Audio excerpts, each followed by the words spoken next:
خالي داز لي رسالة صوتية، خلنا نسمعها شنو هي.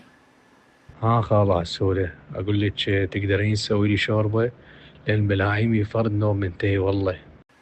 هسه أنا شلون راح اسوي؟ انا اصلا ما اعرف. خل ادز له رسالة اقول له خالو تقدر تجي تعلمني؟ اقول لك شلون مسويها مو احسن؟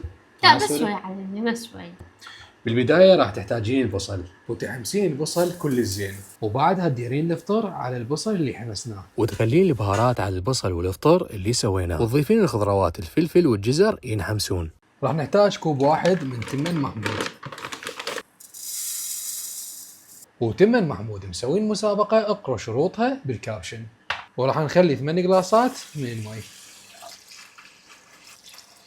وهسه راح اخليها على النار. وبعد ما يستوي التمن راح نضرب التمن بالبلندر كل الزين، وتضيفين على التمن قطعه من الماجي، وبعدها تضيفين الخضروات والفطر اللي حمستيه على الشوربه، وتنتظرين شويه تدخن وتقدميها. وهسه كملت اطيب شوربة كشكل وكطعم، وانتظر خالي يقيمها.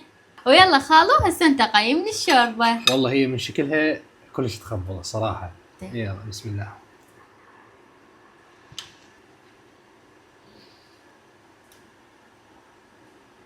تخبل عشتيدك.